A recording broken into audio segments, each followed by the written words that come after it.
Grabe kayo. Kapwa Pilipino namin kayo, pero yun ang ginagawa niyo sa amin. Kumakalat ngayon ang video ng mga overseas Filipino worker na umano'y nakakulong sa accommodation. Humihingi ng tulong sa gobyerno lalo na kay Senator Raffy Tulfo para makauwi sa Pilipinas.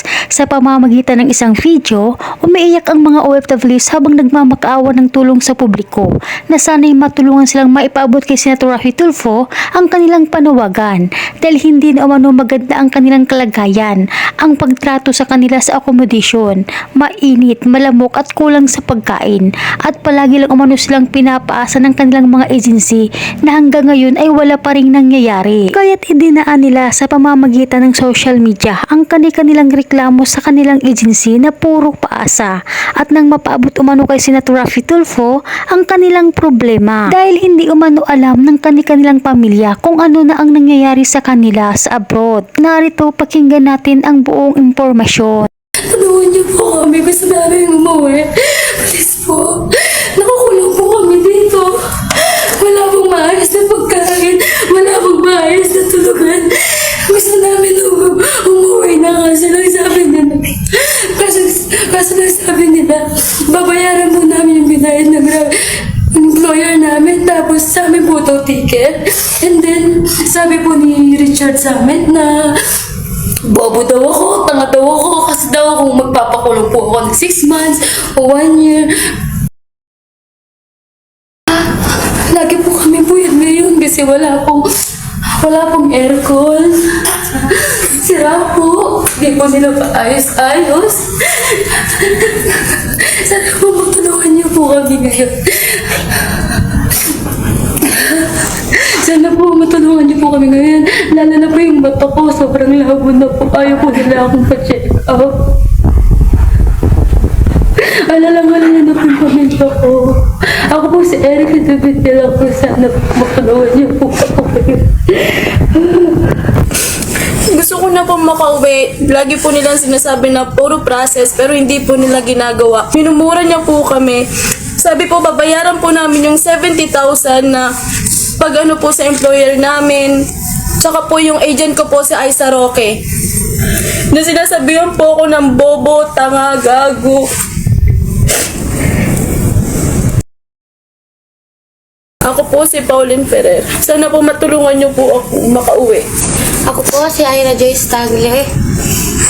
Nag-refuse po ako magtrabaho sa employer ko kasi hindi ho nila ako pinapakain. Wala po ako maayos na tulog. Tapos po nag-report po ako sa agency. Ang sagot po nila sa akin, lumuhod daw po ako sa amo ko, magmakakaawa ako. Yun ho yung sinabi nila sa akin. Tapos ho nagreklamo ho, nagsabi ho ako sa kanila na yung tahi ko ho, kailangan ko hong pa-check up. Ang sagot ho nila sa akin, ako daw ho ang gagastos pag hunag. Pumilit akong magpa-check up kahit nakita na ho nila na pahangit na ho yung tahi ko. Tsaka pinatago ho nila sa akin na may tahi ako, kaya ho nakalipad ako dito papuntang Saudi. At tsaka po ilang days na ho ako dito, yung sahod ko hindi pa rin ho nila binibigay. Mag-iisang buwan na ho ako dito. Sana po tulungan nyo kami, Sir Raffy Tulfo. Nagmamakahawa po kami sa inyo. Marami po kami dito. Kailangan po namin ng tulong. Pinipili po nila kami mag-change employer kahit ayaw na namin. Kahit may mga sakit kami, pinipili po nila kami mag-change employer. Yun lamang po, Sir Raffy Tulfo. Ako po si Ira Joyce Tagle. Sana po matulungan nyo kami, Sir Raffy Tulfo. Marami po kami dito.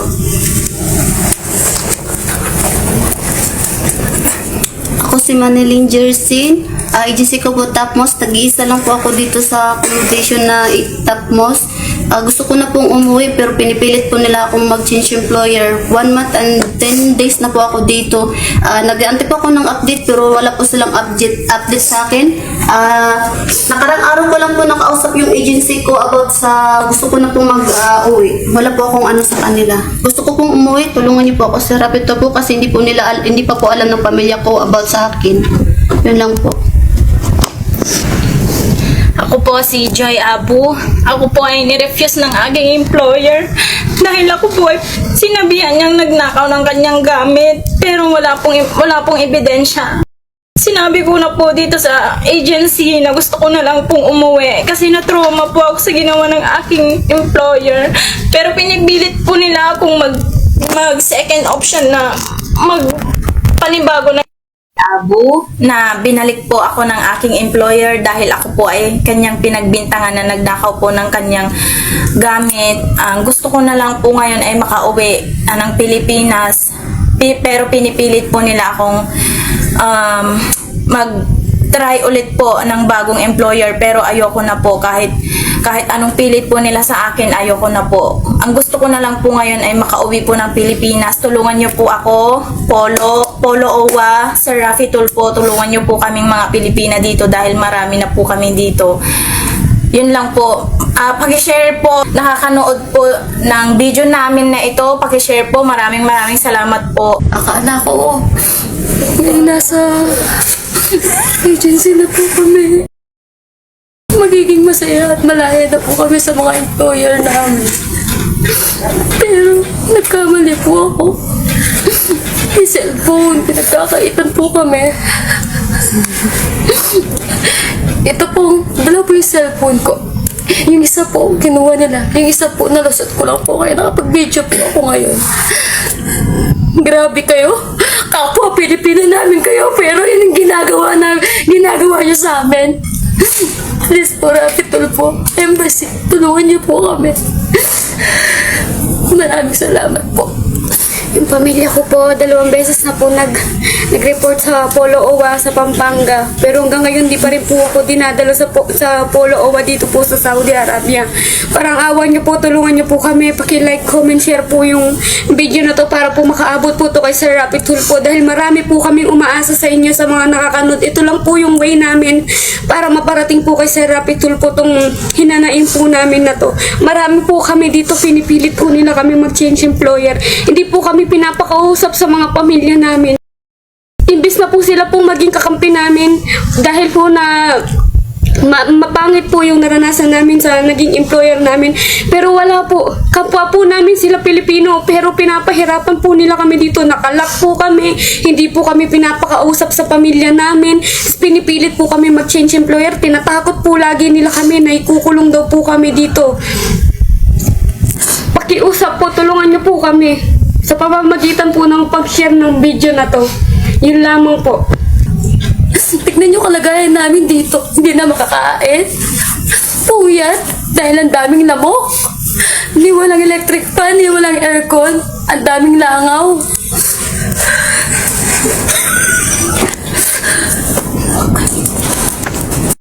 Agency po namin sa Pilipinas ay Princess Joy at ang agency naman po namin dito sa Saudi Arabia ay Sanad Recruitment Agency. Sa makakanood po ng video namin, please po, i-mention niyo po si Rafi Tulfo at ang Polo dito po sa Saudi Arabia para po matulungan po kami. Agency po namin sa Pilipinas ay Princess Joy at ang agency naman po dito sa Saudi Arabia ay Sanad Recruitment Agency.